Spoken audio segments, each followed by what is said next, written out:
تفسیر القرآن آج کا سبق سورۃ النساء آیت نمبر 49 اور 50۔ اعوذ باللہ من الشیطان الرجیم، بسم اللہ الرحمن الرحیم۔ الم تر الی الذین یزکون انفسہم بل اللہ یزکی من یشاء ولا یظلمون فتیلا۔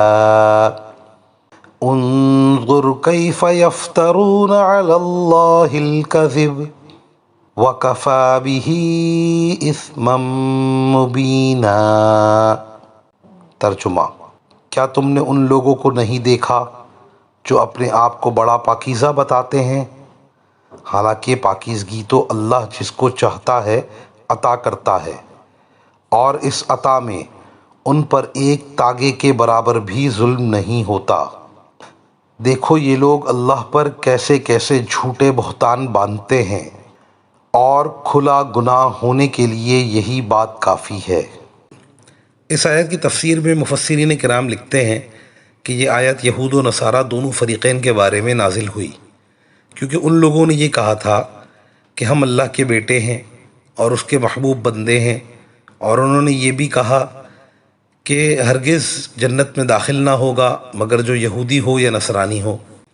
اس طرح انہوں نے اپنے نفسوں کا تزکیہ کیا، یعنی اپنے آپ کو نیک اور صالح اور مستحق جنت بتایا، اور اللہ کا محبوب ہونے کا دعویٰ کیا۔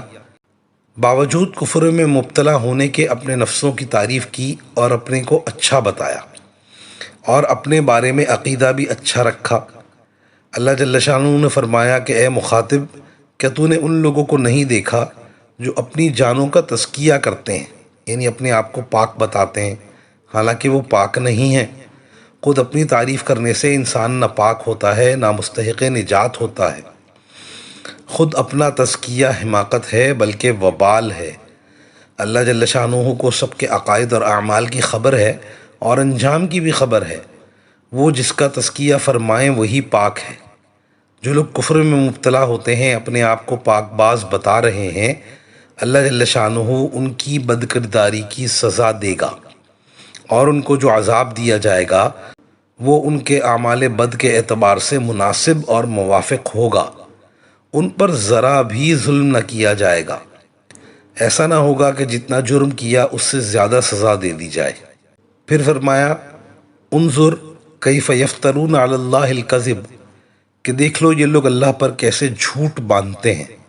ان کا یہ کہنا ہے کہ ہم اللہ کے مقبول بندے ہیں، اس کا معنی یہ ہے کہ العیاذ باللہ اللہ کے نزدیک کفر پسندیدہ چیز ہے، اور یہ اللہ پر بہت بڑی تہمت ہے۔ پھر فرمایا وکفی بہ اثما مبینا، کہ ان کا یہ قول سراسر سری بہتان ہونے کے لیے کافی ہے۔ اپنے جھوٹے دعووں اور آرزوؤں کو لیے بیٹھے ہیں اور اللہ پر بہتان باندھ رہے ہیں کہ ہم اس کے نزدیک محبوب اور مقبول ہیں۔ وآخر دعوانا ان الحمد للہ رب العالمین۔